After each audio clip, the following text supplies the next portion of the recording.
దీనికి సంబంధించిన మరింత సమాచారాన్ని అందించేందుకు ఇటు ఏలూరు నుంచి సాగర్ కూడా అందుబాటులో ఉన్నారు. సాగర్ దగ్గరికి వెళ్దాం. సాగర్, చెప్పండి, ప్రస్తుతం అక్కడ పరిస్థితి ఏ విధంగా ఉంది? కౌంటింగ్ కేంద్రాల వద్ద ఎలాంటి భద్రతను ఏర్పాటు చేశారు సాగర్?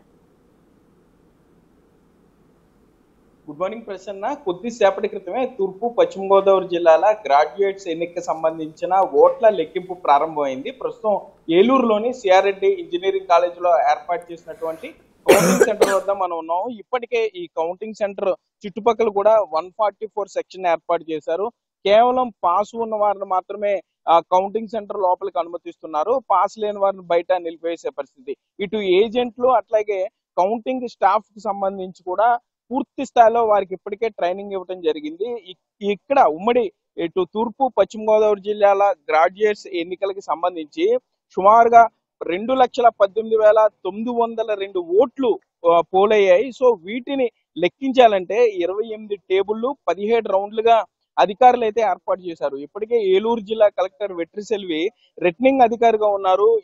ఈ ఓట్ల లెక్కింపు జరగాలంటే సుమారుగా 700 మంది సిబ్బంది 2 షిఫ్ట్లో పనిచేయడానికి అయితే ఏర్పాట్లు చేశారు. దీనికి సంబంధించి షిఫ్ట్ ఆపరేటర్లు, షిఫ్ట్ ఇన్ఛార్జ్ అంటూ కూడా ప్రత్యేకంగా విధులు కూడా కేటాయించడం జరిగింది. అంటే నిరంతరాయంగా నిరాటంకంగా ఓట్ల లెక్కింపు కొనసాగాలి కాబట్టి ఎటువంటి డిస్టర్బెన్స్ లేకుండా అన్ని ఏర్పాట్లు చేశామని ఈ రిటర్నింగ్ అధికారి వెట్రిసెల్వి అయితే చెప్పడం జరిగింది. మొత్తం ఇటు తూర్పు పశ్చిమ గోదావరి జిల్లాలకు సంబంధించి గ్రాడ్యుయేట్స్ ఎన్నికల్లో 35 మంది అభ్యర్థులు పోటీ పడుతున్నారు. సో ఇప్పటి వరకు పోలైనటువంటి 2,18,000 ఓట్లు సగం ఓట్లు ఎవరికైతే వస్తాయో వారు మొదట ప్రాధాన్యత ఓటుతో గెలుపొందినట్లుగా చూస్తారు. ఒకవేళ వారు మొదటి ప్రాధాన్యత ఓటుని దక్కించుకోలేకపోతే మరలా రెండవ ప్రాధాన్యత ఓటుని మరలా లెక్కింపు చేయడం మొదలు పెడతారు. సో ఇది నిరంతరంగా జరుగుతుంది. ఎవరైతే మెజారిటీ వస్తుందో అప్పటి వరకు ఎన్నిక జరుగుతుంది కాబట్టి సో అప్పటి వరకు కూడా మొత్తం ఈ విధుల్లో ఉన్న వారందరూ కూడా ఎటువంటి ఇబ్బంది లేకుండా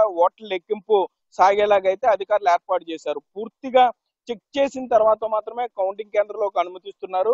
ఇటు మీడియాకి సంబంధించి కానీ పోలీసులు కానీ పూర్తి స్థాయిలో ఎవరెవరు ఎక్కడ ఉండాలి, భద్రత ఏ విధంగా ఉండాలి అనే దాని మీద కూడా పూర్తి స్థాయిలో అధికారులు అయితే ఏర్పాట్లు చేశారని చెప్పుకోవచ్చు. మరోపక్క చూసుకుంటే కనుక ఇక్కడ ఈ కౌంటింగ్ సెంటర్ కి సంబంధించి సుమారుగా 400 మంది పోలీసు అధికారులు అయితే ఇక్కడ విధుల్లో రెడీగా ఉన్నారని చెప్పుకోవచ్చు. ఎక్కడ ఎటువంటి అవాంఛనీయ సంఘటనలు జరగకుండా ఇది నిష్పక్షపాతంగా ఈ ఎన్నికల ప్రక్రియ కొనసాగేందుకు అన్ని చర్యలు తీసుకున్నట్లుగా అయితే ఇటు రిటర్నింగ్ అధికారి వెట్రిసెల్వి చెప్పడం అయితే జరిగింది. కొద్దిసేపటి క్రితమే కౌంటింగ్ ప్రక్రియ ప్రారంభమైంది. కౌంటింగ్ కేంద్రంలోకి ఎలక్ట్రానిక్ గ్యాడ్జెట్స్ అట్లాగే పెన్నులు, అగ్గిపెట్టెలు లేకపోతే ఇటువంటి వస్తువుల్ని, ప్రమాదకర వస్తువులను అయితే లోపలికి అనుమతించడం లేదు. మరోపక్క బ్యాలెట్ పేపర్ కౌంటింగ్ కాబట్టి కొద్దిగా సమయం తీసుకునే అవకాశం ఉంటుంది. మరొక 2 లక్షల పైచిలుకు ఓట్లను లెక్కించాలి కాబట్టి మొదటి ప్రాధాన్యత ఓట్లలోనే ఫలితం తేలినట్లయితే ఈ రోజు సాయంత్రానికే ఫలితం వచ్చే అవకాశం ఉంటుంది. లేకపోతే ఈ ప్రక్రియ సుమారుగా 2 రోజుల పాటు కొనసాగే అవకాశం ఉంటుంది. 2 రోజుల పాటు కూడా షిఫ్ట్ల వైజ్ లో పనిచేయడానికి ఇప్పటికే సిబ్బందికి పూర్తి స్థాయిలో శిక్షణ ఇచ్చామని చెప్తున్నారు. Sanitiser bottle, perfume bottles, cigar కి సంబంధించిన అగ్గిపెట్టెలు లేకపోతే లైటర్లు కూడా లోపలికి పోలీసులు అనుమతించే పరిస్థితులు అయితే ఇక్కడ లేవు ప్రసన్న. Thank you Sagar.